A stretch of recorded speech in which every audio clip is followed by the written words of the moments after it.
December 4, Martes, magandang umaga po. Naglandfall na ang Bagyong Pablo sa Baganga, Davao Oriental kaninang madaling araw. Nananatili namang nakataas ang storm warning signal sa ilang bahagi ng ating bansa at para sa update at iba pang impormasyon kaugnay ng Bagyong Pablo, narito po ang ating resident meteorologist, Ginoong Nathaniel Cruz. Mang Tani. Hawi, Kara, lalo nang naramdaman ang epekto ng Bagyong Pablo matapos itong maglandfall sa Davao Oriental bago mag-alas 5 ng umaga kanina. Dahil dito nakataas ang signal number 3 sa Southern Leyte, Bohol, Negros Oriental, Siquijor, Southern Cebu, Surigao del Norte kasama ang Siargao Island, Surigao del Sur, Dinagat Province, Agusan del Norte, Agusan del Sur, Misamis Oriental, Camiguin, Bukidnon, Davao Oriental, Compostela Valley, North Cotabato, Lanao del Sur, Lanao del Norte, Misamis Occidental, Zamboanga del Norte, Zamboanga del Sur, Davao del Norte at Samal Island. Signal number 2 naman sa iba pang bahagi ng Cebu kasama ang Camotes Island, Iloilo, Guimaras, Capiz, Leyte, Biliran, Negros Occidental, Davao del Sur, Sultan Kudarat, Zamboanga Sibugay at Maguindanao.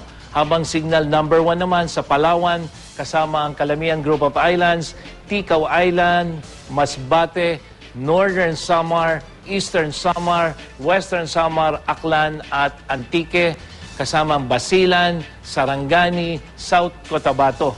Huling namata ng pag-asa ang bagyo sa Laak, Compostela Valley. At taglay nito ang lakas ng hangin pa rin na 175 km per hour near the center at bugso na 210 km per hour. Kumikilos ito pakanluran sa bilis na 26 km per hour.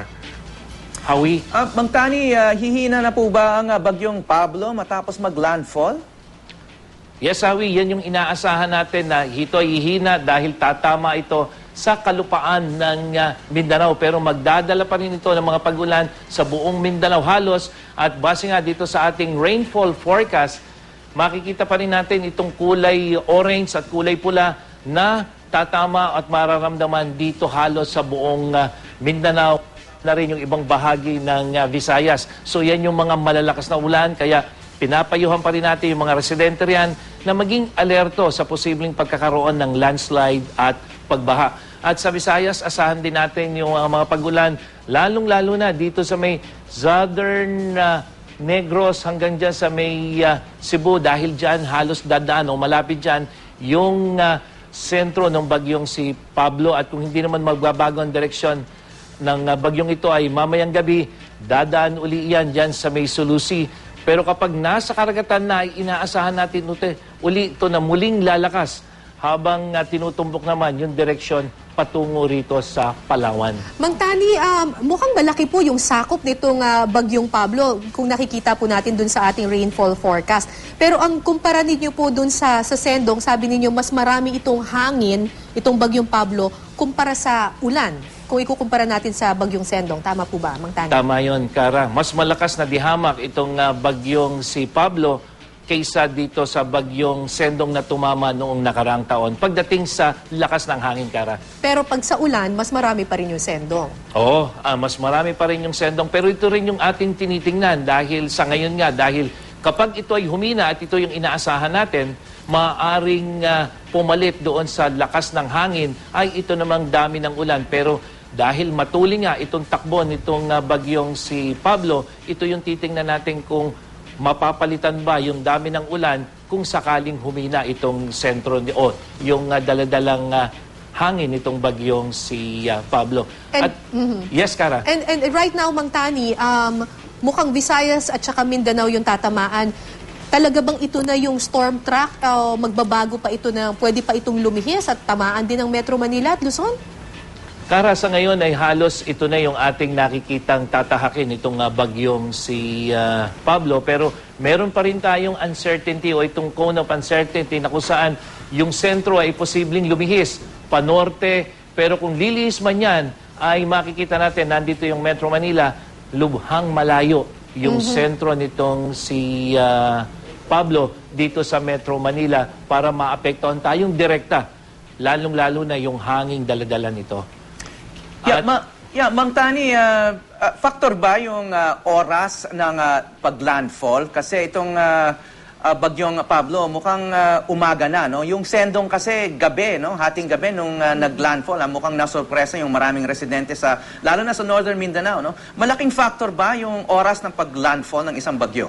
Oo, Howie, malaking bagay dahil kahit papano iba yung pagtumama sa iyo, yung isang malakas na bagyo, ng umaga o may araw. Samantalang yung si Sendong ay gabi. At pangalawa, Howie, talagang yung kahandaan ng ating mga babayan bago dumating yung Sendong dahil bihira kasi talagang abutan o tumama ang isang malakas na bagyo dito sa Mindanao. Yan once in every 10 years. Ang nangyari nga lamang nung isang taon, tapos eto na naman uli, kaya yung mga tao ay sariwa pa sa kanila, yung naranasan nila. Kaya malaking bagay yon, although masyadong matindi yung naging epekto sa kanila ng Sendong, pero naging parang aral sa kanila na talagang dapat wag baliwalain kapag mayroong papadating na bagyo o kaya itatama sa kanilang lugar. At halos kapareho yung kanilang storm track, no? Itong Sendong at Pablo. Northern Mindanao din yung mata ng bagyong ito. Tama yun, Howie. Halos ganito nga yung dinaanan nitong bagyong Sendong at dito rin dumaan itong si Pablo patungo dito sa Palawan.